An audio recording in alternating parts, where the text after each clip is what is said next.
संभल में अवैध कब्जे के खिलाफ फिर बुलडोजर पहुंचा। संभल में ये दावा ठोक दिया गया कि अगर एक भी जमीन पर अवैध कब्जा है तो ये एक्शन होगा। आप देखिए, संभल में एक बार फिर बुलडोजर पहुंचा और बुलडोजर ने फिर संभल में एक अवैध अतिक्रमण पर एक्शन लिया। साफ संदेश है, चाहे मस्जिद हो, मजार हो, किसी का घर हो या कोई और धार्मिक स्थान, अगर अवैध है तो बुलडोजर उसको खत्म करने के लिए पूरी तरीके से एक्टिव।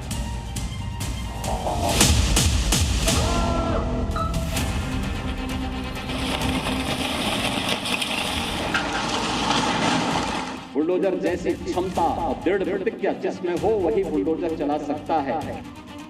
तारीख 24 नवंबर 2024, जगह संभल।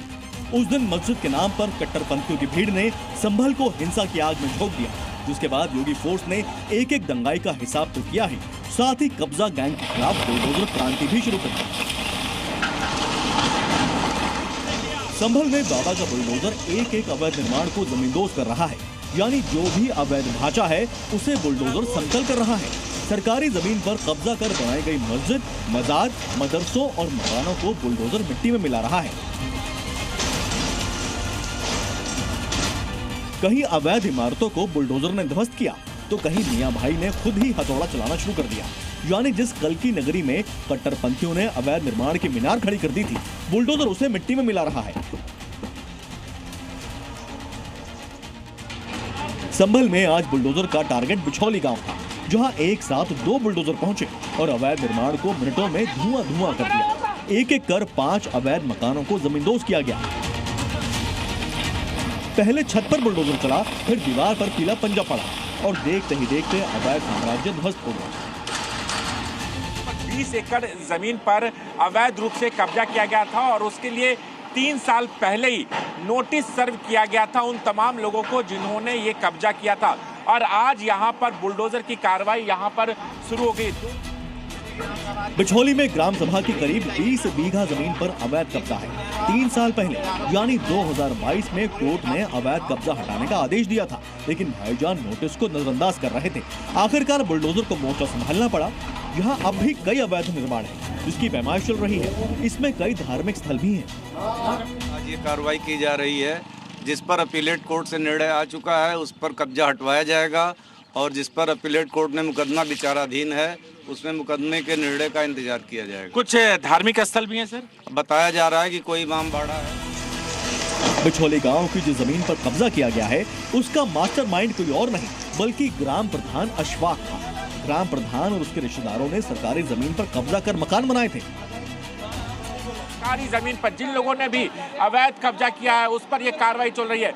और बिछौली गांव में देखिए 5 मकान जो अवैध रूप से कब्जा किया गया था उस पर यह कार्रवाई यहाँ पर चल रही है। और ये देखिए बुलडोजर एक्शन का, क्योंकि प्रशासन का मानना है कि सरकारी जमीन पर जहाँ जहाँ पर अवैध कब्जा है 1-1 इंच जमीन को कब्जा मुक्त कराया जाएगा। हालांकि प्रधान और उसके रिश्तेदार का दावा है कि ये जमीन उनके पूर्वजों ने खरीदी थी, लेकिन उनके पास कागज नहीं है। हमने तो बहुत हमें तो होश से पहले मोल ली हमने तो। अच्छा, मोल ली हमने तो। अच्छा, किसी से हमने तो मोल ली। किससे ली थी? हम गांव के आदमियों से ली, गांव के भैया से। अब ये सरकारी जमीन बताई जा रही है, उस पर बुलडोजर का एक्शन होना है। अच्छा, तो इसे खाली कर रहे हो, खाली कर रहे हो। संभल में 2025 में जो बुलडोजर एक्शन शुरू हुआ वो 2026 में टॉप स्पीड पर है। इस साल के 2 हफ्ते में संभल के अलग अलग जगहों पर 4 दिन बुलडोजर चल चुका है। 12 जनवरी सिरसी में सरकारी जमीन से कब्जा हटाया। 6 जनवरी को राया बुजुर्ग में तालाब की जमीन कब्जा मुक्त की गई। 4 जनवरी को हाजीपुर राया बुजुर्ग में अवैध मस्जिद मदरसे ध्वस्त किए गए। 3 जनवरी को धकतौड़ में तालाब की जमीन पर बने मकान जमींदोज किए गए। ये आंकड़े बताते हैं कि संभल अवैध निर्माण का गढ़ बन चुका है, मगर जिस रफ्तार से बाबा का बुलडोजर चल रहा है वो दिन दूर नहीं जब पूरा संभल अवैध कब्जे से मुक्त होकर अपने पुराने कफ्तार में नजर आएगा। संभल से राजू राज के साथ ब्यूरो रिपोर्ट, जी मीडिया। और अब बात अनुज चौधरी। अनुज चौधरी उत्तर प्रदेश पुलिस के ऑफिसर संभल हिंसा के दौरान एक्शन को लेकर कानून के फेरे पड़ चुके हैं। संभल हिंसा के बीच नाबालिग की मौत पर सीजेएम कोर्ट ने तत्कालीन संभल सीओ अनुज चौधरी और इंस्पेक्टर अनुज तोमर समेत 12 पुलिसकर्मियों पर एफआईआर का आदेश दिया। इसी के बाद हिंदू संगठन इसके समर्थन में उतर आए।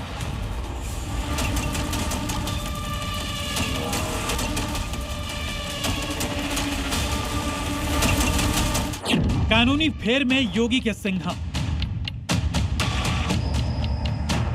अनुज चौधरी के खिलाफ केस का आदेश। 2024 के संभल हिंसा के दौरान कट्टरपंथियों को योगी के जिस सिंघम ने काबू में किया, पत्थर और गोली की परवाह न करते हुए दंगाइयों को उनके बिलों में लौटने को मजबूर कर दिया। अब उसी मामले में सीजीएम कोर्ट ने संभल के तत्कालीन सीओ अनुज चौधरी समेत 12 पुलिस कर्मियों पर केस दर्ज करने का आदेश दिया है। लेकिन संभल के हिंदू संगठन अनुज चौधरी के समर्थन में उतर आए हैं। उन्हें यकीन है कि सिंघम बेदाग साबित होंगे। अगर अनुज चौधरी जैसे जाबाज से पुलिस वाले महाना होते तो संभल भी आज बांग्लादेश बन चुका होता। हिंदुओं के साथ बहुत गंदी लीचिंग होती, कितने हिंदू जला दिए जाते जैसे पूर्व में संभल में हुआ है। संभल को अगर ये अधिकारी नहीं होते तो संभल क्या पूरा पश्चिम उत्तर प्रदेश आग में की दंगों में उसमें झुलस चुका होता, जो पूरा उत्तर प्रदेश को लपेट में ले सकता था। तो न्यायालय ने आदेश दिया, कोई बात नहीं, उसकी जांच होनी चाहिए और जांच में हमें पूरा पक्का यकीन है अनुज चौधरी जी बिल्कुल बेदाग निकलेंगे। दरअसल 24 नवंबर 2024 को शाही जामा मस्जिद में सर्वे के दौरान हिंसा भड़क गई थी। आरोप है कि हिंसा के दौरान एक नाबालिग आलम को गोली लगी, जिसमें उसकी मौत हो गई। इसके बाद आलम के पिता ने कोर्ट में याचिका दाखिल की थी। अनुज चौधरी के खिलाफ केस दर्ज करने के आदेश पर अब सियासत भी शुरू हो गई है। खुद हिंसा के आरोपी एसपी सांसद जियाउर रहमान वर्क ने सोशल मीडिया पोस्ट में लिखा कि कानून से ऊपर कोई नहीं, न वर्दी न ओहदा, कोर्ट का आदेश एक ऐतिहासिक फैसला है। उधर संभल हिंसा के मुख्य आरोपी और जमानत पर छूटे मस्जिद के सदर जफर अली फैसलों को अभूतपूर्व बता रहे हैं। ये तारीखी है और अन्याय के खिलाफ एक इंसाफ की आवाज आई है, एक इंसाफ का आदेश आया है। हम इसका तहे दिल से शुक्रिया अदा करते हैं, अदालत का सम्मान करते हैं, आदर करते हैं, अदब करते हैं। हालांकि संभल एसपी कृष्ण कुमार बिश्नोई ने कहा कि एफआईआर फिलहाल दर्ज नहीं होगी और कोर्ट के आदेश के खिलाफ अपील की जाएगी। संभल से सुनील सिंह के साथ ब्यूरो रिपोर्ट, जी मीडिया। बात उत्तर प्रदेश में योगी आदित्यनाथ के मिशन सनातन की। सनातन को लेकर योगी की प्रतिज्ञा का असर ये कि यूपी के प्रयागराज से लेकर यूपी के गोरखपुर तक सनातनी आस्था से जुड़े लाखों लोग मकर संक्रांति पर्व को धूमधाम से मना रहे हैं। संगम पर श्रद्धालुओं की गिनती 1 करोड़ के रिकॉर्ड आंकड़े तक पहुंच चुकी है। उधर गोरखपुर में खिचड़ी मेला को लेकर योगी प्रशासन और शासन की तैयारियां अभूतपूर्व है।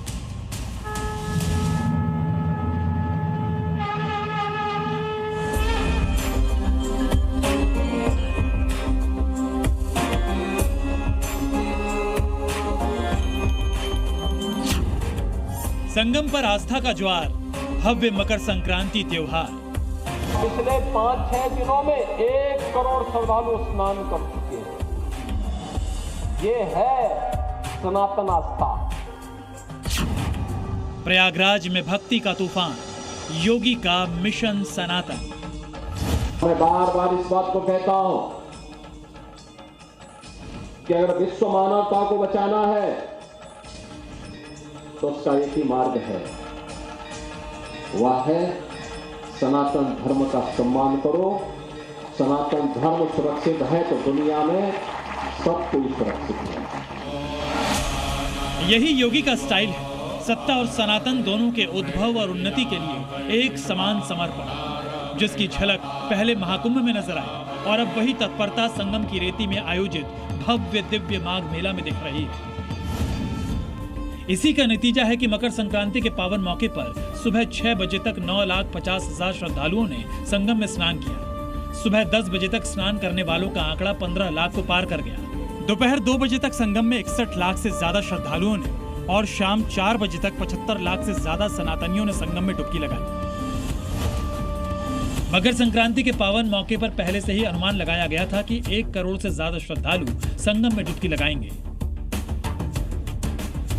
हमारे 7 सेक्टर में लगभग 3.5 किलोमीटर के घाट बने हैं जिन पे स्नान सकुशल संपन्न हो चुका है।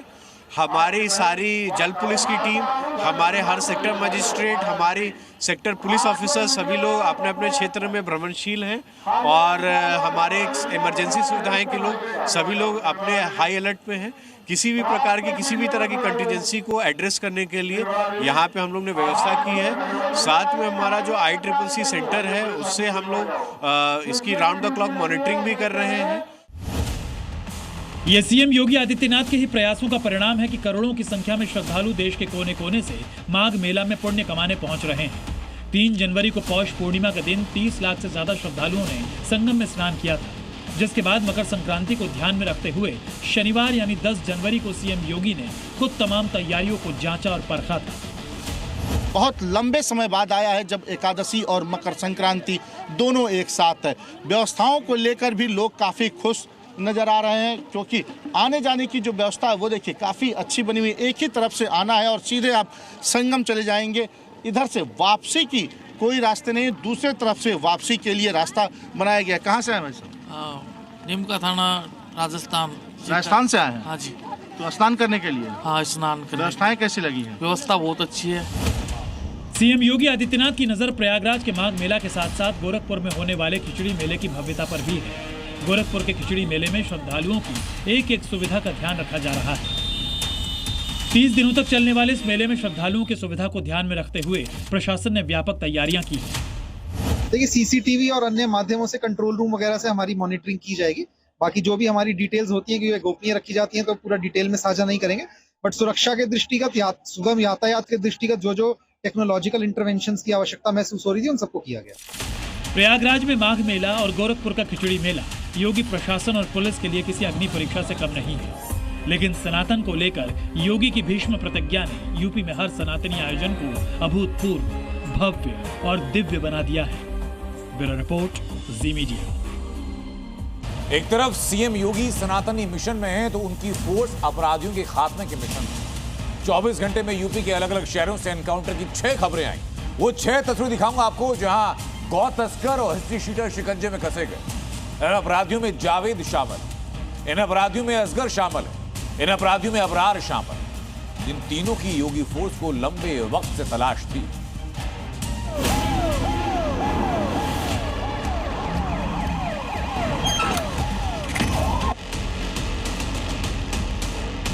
राम और कृष्ण के देश में गौ हत्या को हम कतई नहीं होने देंगे, कतई नहीं होने देंगे। सीएम योगी की वार्निंग को हल्के में लेने का नतीजा क्या होता है, इसका बेहतरीन जवाब गौ तस्कर अबरार, जावेद, मुरसलीन और असगर से भला और कौन दे सकता है, जो अब अपने पैरों पर चलने लायक नहीं रहे। योगी फोर्स ने इनका ऐसा इलाज किया कि गौ हत्या कर भागने वालों को अब कंधों का सहारा लेना पड़ रहा है। यूपी का शहर कोई भी हो, गौ तस्कर ज्यादा दिन खैर नहीं मना सकता। बरेली से जालौन तक इसका ताजा सबूत देखने को मिला, जहां गौ तस्कर अबरार, जावेद, मुरसलीन और असगर लंगड़ी खेल रहे हैं। कल किसका नंबर होगा, इसका कोई अंदाजा भी नहीं लगा सकता। उसकी मुलाकात सीधे योगी फोर्स की बुलेट से हो सकती है। जगह है बरेली, क्राइम गौ तस्कर, नतीजा अबरार लंगड़ा बन, मुरसलीन गिरफ्तार। बरेली में जब 2 गौ तस्कर अबरार और मुरसलीन का सामना योगी फोर्स से हुआ तो क्या हुआ, ये तस्वीर आप खुद देख लीजिए। बीती रात पुलिस ने दोनों को पकड़ने की कोशिश की तो इन्होंने फायरिंग कर दी, और जब पुलिस ने जवाब दिया तो एक गौ तस्कर लंगड़ा हो गया, जबकि दूसरा गिरफ्तार कर लिया गया। दोनों के पास से गौकशी में इस्तेमाल गंडासे, छुरियां, कुल्हाड़ी और प्लास्टिक के बोरे बरामद हुए हैं। पुलिस टीम द्वारा जब 2 बदमाशों को रोका गया तो उनके द्वारा पुलिस की पार्टी पर जान से मारने की से फायरिंग की गई और भागने का प्रयास किया गया। पुलिस द्वारा की गई आत्मरक्षार्थ फायरिंग में एक बदमाश घायल हुआ है व एक बदमाश दूसरा जो उसको भी मौके से पकड़ लिया गया है। जगह जालौन, क्राइम गौ तस्कर, नतीजा जावेद का एनकाउंटर, असगर गिरफ्तार। जालौन में भी गौकशी में शामिल 2 तस्करों की गिरफ्तारी हुई। बदमाशों ने कुदरा गांव में गौकशी की वारदात को अंजाम दिया, गौवंश के अवशेष छोड़कर फरार हुए थे। अमरोहा में जज के पेशकार का रोड रेज में हत्या करने वाला मुख्य आरोपी और 25,000 का इनामी बदमाश पुलिस के हत्थे चढ़ा। मुठभेड़ में योगी फोर्स ने उसके पैर में पीतल ठोक दिया। उधर औरैया में चेकिंग के दौरान बाइक सवार संदिग्धों को पुलिस ने रोकने की कोशिश की तो बदमाशों ने फायरिंग कर दी। नतीजा दोनों का हाफ एनकाउंटर हो गया। वहीं बागपत, बाराबंकी और फिरोजाबाद में भी पुलिस ने ताबड़तोड़ एनकाउंटर किया। बागपत में 25,000 और बाराबंकी में 15,000 के बदमाशों का पुलिस ने बुलेट ट्रीटमेंट किया, जबकि फिरोजाबाद में योगी फोर्स ने लुटेरों को लंगड़ा बना दिया। मतलब यूपी में जिसने भी योगी फोर्स और कानून को चुनौती दी, उसका बुलेट से हिसाब बराबर हो गया। यह नया प्रदेश है जो अपराध को स्वीकार नहीं करता है। अगर कहीं छिनैती या लूट की घटना घटित हो गई तो कुछ ही घंटों में अपराधी जेल के शिकंजों में होता है और लंगड़ाता हुआ चलता हुआ दिखाई देता है। Bureau report, Zee media. और अब एक खबर बताता हूं मुरादाबाद से, जहां एक कोचिंग सेंटर के बाहर एक हिंदू लड़की को बहलाया जाता है, बुर्का पहनाने का वीडियो सामने आता है और इसी के बाद इलाके के लोग बता रहे हैं कि धर्मांतरण का नया पैटर्न। इलाके के लोग कह रहे हैं कि लव जिहाद है। ये पूरा मामला क्या है और मेरे पीछे दिखाई पड़ रही इन तस्वीरों की सच्चाई क्या है, इस रिपोर्ट में दिखाता हूं आपको।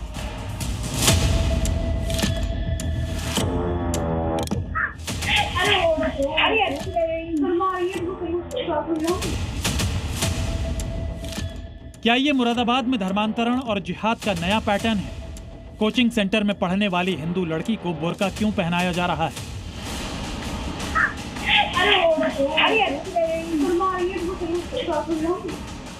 मुरादाबाद के बिलारी इलाके की ये सीसीटीवी तस्वीरें बड़े सवाल खड़े कर रही है। इस वीडियो को देखकर और इसमें रिकॉर्ड बातचीत को सुनकर आशंका जताई जा रही है कि ये धर्मांतरण गैंग का हिंदू बेटियों को बहलाने फुसलाने का एक नया तरीका है, जिसमें कोचिंग सेंटर की मुस्लिम लड़कियां भी शामिल हैं।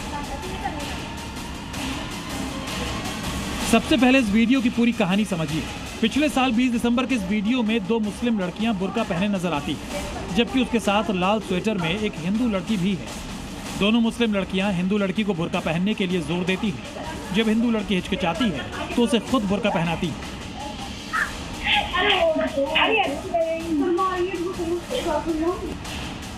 ये पूरा वाकया उस कोचिंग सेंटर के पास ही लगे सीसीटीवी कैमरे में कैद हो गया, जिसमें ये बच्चियां पढ़ती हैं और अब कॉलोनी के लोग इसकी जांच कराने की मांग पर अड़ गए। लोगों ने प्रशासन को शिकायती पत्र देकर कोचिंग सेंटर के खिलाफ कार्रवाई की मांग की है। हम ये मांग करते हैं प्रशासन से कि यहाँ के माहौल को सुधारें और ये कोचिंग सेंटर अनऑथराइज जो चल रहे हैं, जहाँ से माहौल हमारे मोहल्ले के परिवार के लोगों को दिक्कत है, बच्चे हैं, पूरा परिवार है, तो यहाँ से ये कोचिंग सेंटर हटाया जाए। कॉलोनी के लोगों का आरोप है कि कोचिंग सेंटर की हिंदू लड़कियों को बहलाया जाता है, उन्हें बुर्का पहनाकर धर्मांतरण के लिए उकसाया जाता है और लव जिहाद के हालात बनाए जाते हैं। ये हमारे भी संज्ञान में आया था कि कुछ मुस्लिम लड़कियां बुर्का पहने थी और वो किसी लड़की को बुर्का पहना रही थी। तो इस तरह से यहाँ कोचिंग है, पढ़ने बच्चे आते हैं, अनुशासन रहना चाहिए। फिलहाल मुरादाबाद प्रशासन ने स्थानीय लोगों की मांग और सीसीटीवी वीडियो के आधार पर शिकायत दर्ज कर ली है और पूरे मामले की जांच की जा रही है। इस प्रकरण की जांच के लिए मैंने क्षेत्राधिकारी बिलारी तथा SHO बिलारी साहब को कहा है।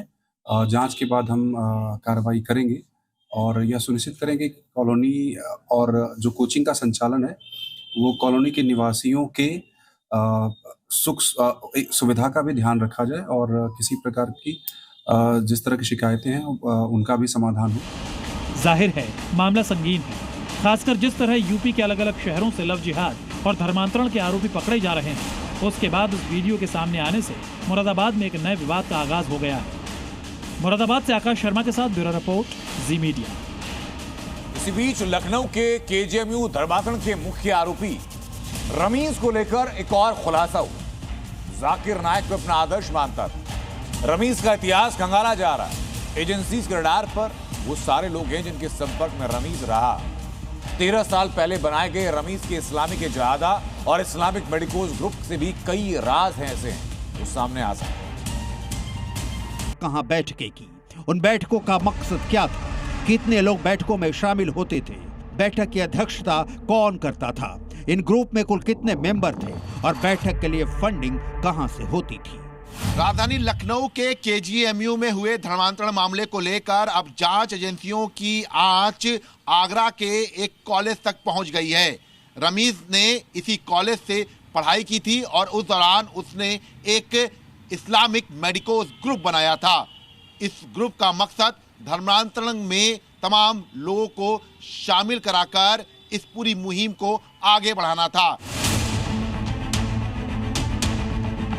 छांगुर के धर्मांतरण गैंग के सरगना डॉक्टर रमीज पर हिंदू लड़कियों को शादी का झांसा देकर उनका दुष्कर्म करने, गर्भपात कराने, धमकी देने, जबरन धन परिवर्तन की कोशिश करने जैसे कई गंभीर आरोप थे। फरारी के दौरान रमीज कई डॉक्टरों के संपर्क में रहा और महंगे वकील करने के लिए लाखों रुपए का फंड जुटाया। रमीज के बैंक खातों से लाखों रुपए का लेन देन हुआ। रमीज ने 5 से 7 लाख रुपए पश्चिमी यूपी से जुड़े एक शख्स को भेजे थे। जांच एजेंसियां अब पता लगा रही हैं कि ये रुपए रमीज ने क्यों भेजे थे। मेडिकोस ग्रुप से जुड़े हुए तमाम मेंबर्स की तलाश कर रही हैं। इसके अलावा रमीज ने इस्लामिक ए जहादा नाम का भी एक मेडिकोस ग्रुप बनाया था। इन दोनों ही ग्रुपों के तमाम मेंबर्स, उनका मकसद और फंडिंग का पूरा ब्यौरा जांच एजेंसियां जुटा रही हैं। फरारी के दौरान डॉक्टर रमीज दिल्ली, उत्तराखंड समेत कई राज्यों के होटलों और रिश्तेदारों के घर में रहा, लेकिन इस दौरान भी वो एक्टिव था। डॉक्टर रमीज के मोबाइल की जांच में उसके तार दिल्ली बम ब्लास्ट की आरोपी डॉक्टर शाहीन से भी जुड़ते नजर आ रहे हैं। मतलब साफ है कि लखनऊ के अस्पताल से धर्मांतरण गैंग चलाने वाला डॉक्टर रमीज एक बड़े गिरोह से जुड़ा है, जिसका मकसद हिंदुस्तान को अलग अलग तरीकों से नुकसान पहुंचाना है और इस नापाक संगठन में कई लोग शामिल हैं। लखनऊ से तुषार श्रीवास्तव के साथ bureau report, Zee media. Love जिहाद और धर्मांतरण के बाद अब बात वोट जिहाद पर शुरू हुए विवाद की, और ये शुरू हुआ बीएमसी चुनाव से ठीक पहले। मुंबई में इस तरह के बयानों की बाढ़ आ चुकी। किसी का दावा ये कि मुल्क मुसलमानों का है, तो किसी का दावा ये कि मुंबई को मोहम्मद लैंड बनाने की साजिश। लेकिन तमाम सवालों आरोपों के बीच, बयानों के बीच सवाल ये कि मुंबई किसकी है? चुनाव के लिए मजहबी दांव क्यों खेला जा रहा है? इस रिपोर्ट में सवाल और जवाब दोनों मिलेंगे आपको। मैं इस घर का किराएदार नहीं हूं, मैं इस घर का मालिक हूं। जितना ये मुल्क मोदी का है, उतना ही ये मुल्क अकबरुद्दीन ओवैसी का भी है ना? है ना? है ना? डर गए क्या? डर गए क्या? जाने वाले हैं क्या? जालिम के खिलाफ झुक जाएंगे क्या? लुटेरे के सामने झुक जाएंगे क्या? लड़ेंगे लड़ेंगे लड़ेंगे, अपना लेके रहेंगे। मुंबई में बीएमसी चुनाव के लिए वोटिंग का काउंटडाउन शुरू हो चुका है और जूनियर ओवैसी यानी अकबरुद्दीन ओवैसी के जहरीले बोल न सिर्फ वायरल हो रहे हैं, बल्कि सवाल भी उठ रहे हैं, आखिर ओवैसी से किसने कहा कि ये मुल्क उनका नहीं है? निशाना सीधा बीजेपी और पीएम मोदी पर है। आखिर मोदी पर सवाल सुर्खियों में बने रहने का सबसे आसान तरीका जो है, सुन ले मोदी भक्तों, सुन लो सुनने वालों, ना मैं अपना कलमा छोड़ने तैयार हूं, ना मैं अपनी कुरान छोड़ने तैयार हूं, ना मैं अपनी शरीयत छोड़ने तैयार हूं, ना मैं अपनी मस्जिद छोड़ने तैयार हूं, ना मैं अपना हिजाब छोड़ने तैयार हूं, ना मैं अपनी बस्ती छोड़ने तैयार हूं, ना ही मैं अपने मुल्क हिंदुस्तान को छोड़ने तैयार हूं। वार जब धमकी भरा हो तो पलटवार भी धमकी वाला ही होगा, और अकबरुद्दीन के ऐसे नफरती बयानों का जवाब आया है मुंबई से। महाराष्ट्र सरकार के मंत्री नीतीश राणे ने एक्स पर एक वीडियो पोस्ट कर दावा किया है कि ये मुंबई है, इसे मोहम्मद लैंड नहीं बनने देंगे। ये चुनाव मुंबई को मोहम्मद लैंड बनाने के लिए ये चुनाव लड़ाया जा रहा है। यहाँ वोट जिहाद के माध्यम से मुंबई में इस्लामीकरण करना है। मुंबई में रहने वाला जो हिंदू समाज है, जो हिंदू कम्युनिटी है, उसको पूरी की पूरी ख़त्म करके यहाँ से बाहर निकाल के इसको फिर एक दूसरा कराची या इस्लामाबाद बनाने के लिए ये चुनाव इस्तेमाल किया जा रहा है। नरेंद्र मोदी भी इस मुल्क ओवैसी का मकसद साफ है, जो लाउड स्पीकर के खिलाफ बोलेगा, जो हिजाब के खिलाफ बोलेगा, वो जुल्मी है, और उसी कथित जुल्मी के खिलाफ बयान देकर ओवैसी की सियासत चलती है। फिर कहते हैं मैं गरीब हूँ, मैं चाय वाला हूँ, चाय की बंडी थी, चाय की केतली, चाय का पानी, चाय चाय चाय चाय, नरम चाय गरम चाय। अब बोलने की बारी मुंबई की है, वो किसे कबूल करती है, अकबरुद्दीन के डर को या फिर ओवैसी ब्रदर्स की आंखों में कांटे की तरह चुभने वाली बीजेपी को। Bureau report, Zee media. और अब खबर जम्मू कश्मीर से, जम्मू कश्मीर जहां पहली बार वो होने जा रहा है जो कभी सुना नहीं गया, वहां मस्जिदों की प्रोफाइलिंग की जा रही है और इसी को लेकर बड़े एक्शन का प्लान और बड़े एक्शन की शुरुआत हो गई। जम्मू कश्मीर पुलिस को दारोमदार दिया गया कि घाटी में बने हर छोटी, हर बड़ी और हर उस मस्जिद से जुड़े लोगों की हर एक डिटेल खंगाली जाए जो वहां मौजूद है। उनकी पूरी फाइलिंग करनी है, पूरी प्रोफाइलिंग करनी है। मस्जिद में फंड कहां से आया, मस्जिद में फंड किसने दिया, मस्जिद की कमेटी में कितने लोग हैं, वो लोग विदेश यात्रा कर रहे हैं कि नहीं कर रहे हैं, उनके फॉर्म कैसे हैं। जैसे ही मौलाना और इमामों तक ये खबर पहुंची, वहां घमासान शुरू हो।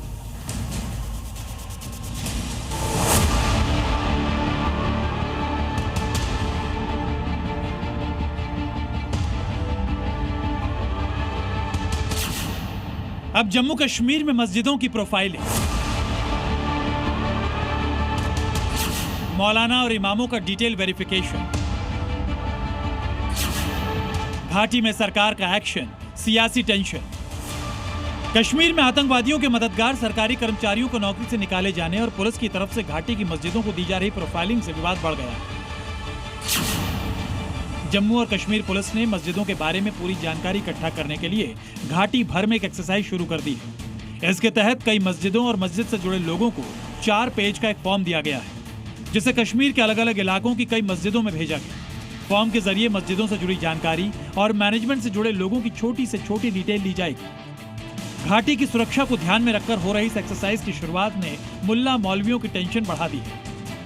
इमामों का जहाँ तक ताल्लुक है, ये एक कायद हैं, ये एक लीडर होता है, ये एक बड़ा मुअज़्ज़म पेशा है और मुअज़्ज़ज़ आदमी होता है समाज का, लेकिन इसको भी आज यानी कि ये लोग आम लोगों की तरह इसको भी देख रहे हैं। जम्मू कश्मीर में ऐसे एक या दो नहीं बल्कि हजारों मौलाना, मौलवी और इमाम हैं जिन्हें मस्जिदों की प्रोफाइलिंग से दिक्कत हो रही है। इनके जुबान पर भले ही इस्लाम और मुसलमानों के साथ हो रहे अन्याय का जिक्र हो, लेकिन इन्हें असल दिक्कत मस्जिद प्रोफाइलिंग के 4 पन्नों के फॉर्म में छपे कॉलम से,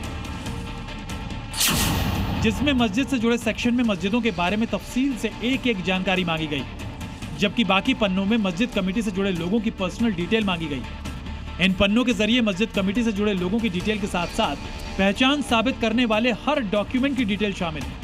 फॉर्म में मस्जिदों से जुड़े लोगों से उनके परिवार की डिटेल्स देने के लिए भी कहा गया है। जम्मू कश्मीर में इस मुद्दे पर राजनीति भी शुरू हो गई है। पीडीपी अध्यक्ष महबूबा मुफ्ती ने मस्जिदों की प्रोफाइलिंग मुद्दे की निंदा करते हुए इसे हिंदू मुस्लिम विवाद की शक्ल देने की कोशिश की, तो बीजेपी इस एक्शन को राष्ट्रीय सुरक्षा से जुड़ा मुद्दा बता रही है। प्रोफाइलिंग, अगर आपको प्रोफाइलिंग करनी है तो पहले मंदिरों की प्रोफाइलिंग से शुरू करो, जहां दलितों को घुसा नहीं दिया जाता है, वहां का हिसाब लगाओ कि वहां पैसा कहां से आता है। नेशनल सिक्योरिटी के हित में है। हिंदुस्तान में सारे मजहब बसते हैं और मिलजुल के बसते हैं, चाहे वो हिंदू है, चाहे मुसलमान है, चाहे और कोई धर्म है। लेकिन जब सिक्योरिटी को लेकर, जब देश के सिक्योरिटी को लेकर या देश के लोगों की होती है, उसमें मुझे लगता है सबको हमें सपोर्ट करना चाहिए। और इसमें कोई शक नहीं कि जम्मू कश्मीर समेत देश के अलग अलग हिस्सों में कट्टरपंथ और दहशतगर्दी के तार कहीं न कहीं मस्जिद और मदरसों से जुड़े मिलते रहे हैं, और घाटी में तो आतंकियों के मददगारों की लंबी फहरिस्त है। ऐसे में देश की सुरक्षा को ध्यान में रखकर हो रही इस मस्जिद प्रोफाइलिंग के एक्शन को मजहब के चश्मे से देखना और दिखाना कई सवाल खड़े कर रहा है। जम्मू से फारूक वानी के साथ ब्यूरो रिपोर्ट, जी मीडिया। और अब मैं आपको पाकिस्तान की तस्वीर दिखाता हूं, जहां दहशतगर्दों की हिम्मत मानो 7वें आसमान पर है। और इसकी वजह है पाक फौज का सरमौर बना बैठा आसिम मुनीर के पाले हुए आतंकी उसी का काम कर रहे हैं। और उसका असर यह है कि पाकिस्तान में बैठे आतंकियों की जुबान एक बार फिर भारत के खिलाफ ज़ाहिर हो गई, क्योंकि वो उनके अपने एजेंडे को भी सूट करता है और पाकिस्तान में बैठी हुई कथित सरकार के एजेंडे को। इस बार पाकिस्तान के आतंकी और लश्कर कमांडर अबू मूसा ने कश्मीर को लेकर और हिंदुस्तान के हिंदुओं को लेकर के अपना ज़ाहिर हुआ। लेकिन अगर मूसा की ऐसी ही गिदड़बंकी सामने रही, बहुत जल्द उसकी मौत की तारीख भी तय।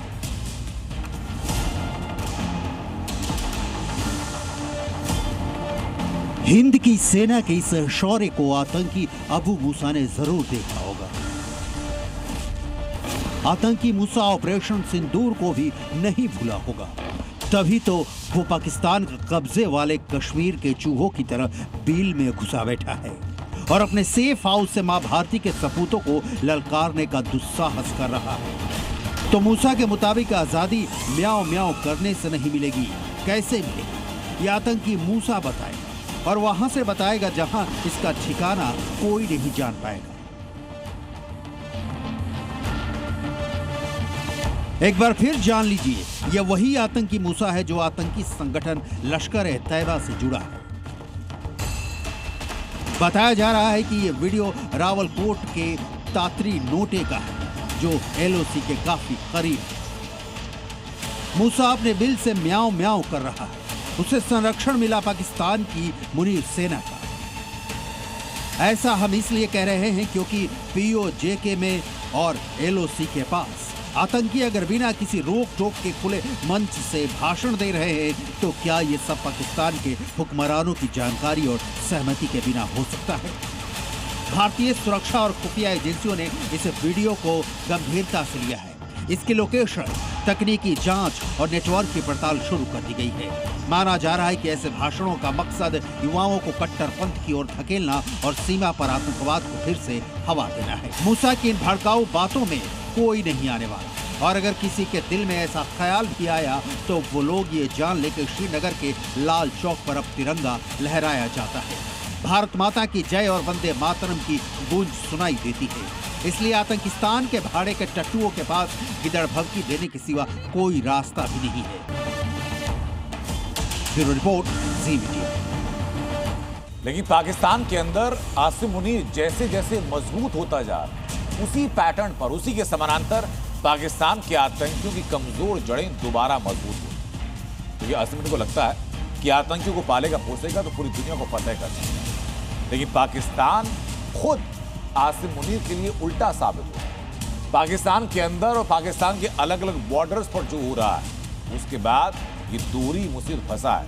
इसको उसका खुद का बचना और पाकिस्तान का बचना दोनों मुश्किल। अपने घर में तय मुनीर की मौत, अपने बॉर्डर पर मर रही नापाक फौज, दुनिया में साजिशों का आका, जिन्ना लैंड का जानी दुश्मन, गद्दारी और धोखेबाजी का शहंशाह, पाकिस्तान का जनरल कम फील्ड मार्शल कम सीडीएफ आसिम मुनीर अब दो तरफा घिरकर अपनी बर्बादी का इंतजार कर रहा है।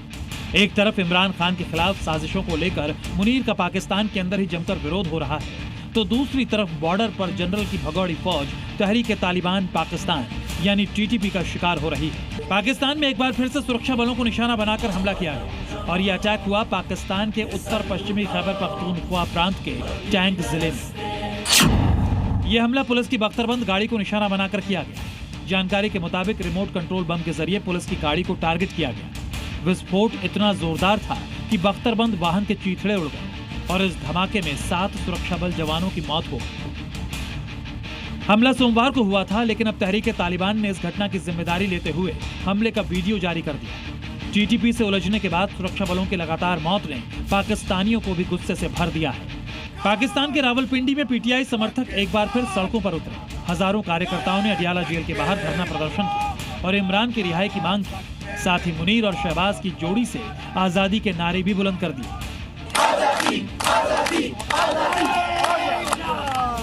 इमरान खान और उनकी पत्नी बीबी बुशरा को अकेले रखे जाने के खिलाफ भारी संख्या में पीटीआई कार्यकर्ताओं ने जेल के बाहर हल्ला बोला। इस दौरान कुछ समर्थक हाथों में इमरान की फोटो के साथ भी नजर आए। इस धरने में इमरान खान की तीनों बहनें और उनके समर्थक लगातार डटे हुए हैं। आरोप है कि सेना प्रमुख आसिम मुनीर और प्रधानमंत्री शहबाज के आदेश पर उन्हें जेल में रखा गया है। इमरान खान और बुशरा बीबी के लिए उठ रही आवाजों को कुचलने में मुनीर की फौज और शहबाज की पुलिस कोई कसर नहीं छोड़ रही। आधी रात अडियाला जेल के बाहर इकट्ठा हो रहे प्रदर्शनकारियों पर पुलिस ने जुल्म की इंतहा कर दी। सुरक्षा बल के जवान सर्द रातों में प्रदर्शनकारियों में लाठीचार्ज करने से भी बाज नहीं आए। इतना ही नहीं, इमरान समर्थकों को रोकने के लिए मुनीर हर मुमकिन साजिश को अंजाम देने में जुटा है, जिसकी पोल खुद पाकिस्तान के जेंजी खोल रहे हैं। यानी पाकिस्तान के आवाम से लेकर बॉर्डर पर बागी लड़ाकों तक ने मुनीर को जहन्नुम भेजने की कसम खा ली है और इन्हें रोकना भगोड़े जनरल के लिए नामुमकिन होता जा रहा है। Bureau report, Zee media. The Guardian के मुताबिक तेहरान के अंदर प्रदर्शनकारी की आंख में गोली मार दी। 400 से ज्यादा लोगों को आंखों में गंभीर चोटें आई हैं, जबकि इस हिंसक प्रदर्शन में 1000 से ज्यादा लोगों की मौत हो चुकी है। कल अमेरिकी राष्ट्रपति ने मोर्चा खोल दिया इसी बात को और सीधा प्रहार किया ईरान के मौजूदा व्यवस्था और आंदोलन को दमन करने के लिए उसकी कोशिशों का। वर्ल्ड मीडिया में ये रिपोर्ट क्लियर है कि ट्रंप ने अमेरिकी सेना को तैयार रहने के लिए कह दिया है, क्योंकि ईरान में खामेनेई बुनियादी मानवीय अधिकारों को कुचलने पर आमादा है। ट्रंप का ये मैसेज कितना लाउड एंड क्लियर है, इसे आप कुछ ऐसे समझ सकते हैं कि ट्रंप ने न सिर्फ सभी सहयोगी देशों से ईरान छोड़ने की अपील की है, बल्कि कुछ ने तो इस पर तैयारी भी शुरू कर दी है। इजराइल ने एक्टिव किए अपने सभी एयर डिफेंस सिस्टम। कनाडा ने जारी की एडवाइजरी, नागरिकों को ईरान छोड़ने को कहा, ईरान जाने वाली उड़ानें की सस्पेंड। ये संकेत बताते हैं कि ईरान में आज रात कुछ बहुत बड़ा होने वाला है। बातचीत के सारे रास्ते बंद हो चुके हैं और ट्रंप पूरी तरह एक्शन मोड में दिख रहे हैं। अमेरिका की चेतावनी और वॉर लेवल की तैयारियों की रिपोर्ट को ईरान ने खारिज किया है, बल्कि ईरान में मचे बवाल का दोष अमेरिका और उसके सहयोगी देशों की एजेंसीज पर मढ़ा है। खामनेई के पोते ने मीडिया के सामने आकर ईरान में हिंसा का जिम्मेदार बाहरी ताकतों को ठहराया है। इधर अमेरिका की तैयारी दो मोर्चों पर साफ दिख रही है। एक तो ईरान में सैन्य दखल, जो कभी भी फुल फ्लेज्ड अटैक की शक्ल ले सकता है, और दूसरी तरफ बगावत के साथ खामनेई की तख्तापलट की तैयारी। अमेरिकी मीडिया रिपोर्ट एक्सियोस के मुताबिक ट्रंप के विशेष प्रतिनिधि स्टीव विटकॉफ पिछले हफ्ते ईरान के निर्वासित क्राउन प्रिंस रजा पहलवी से सीक्रेट मुलाकात की। ये बैठक चुपचाप हुई और इसके बारे में कोई आधिकारिक जानकारी सार्वजनिक नहीं की गई। रजा पहलवी ईरान के आखिरी शाह मोहम्मद रजा पहलवी के बेटे हैं। वो 1978 में अपने पिता के सत्ता से हटने से पहले ही ईरान छोड़ चुके थे। इसके बाद से वो ज्यादातर अमेरिका में ही रहे हैं, लेकिन अब वो भी ईरान में हो रही हिंसा का मुखर विरोध करते हुए सत्ता पर अपनी दावेदारी पेश कर रहे हैं। यानी ईरान के सामने दो ही रास्ते हैं, या तो अमेरिकी हमले के लिए तैयार रहे या फिर प्रदर्शनकारियों की मांग के मुताबिक अयातुल्लाह खामेनेई सत्ता छोड़े। राजनीति में आज सिर्फ इतना ही।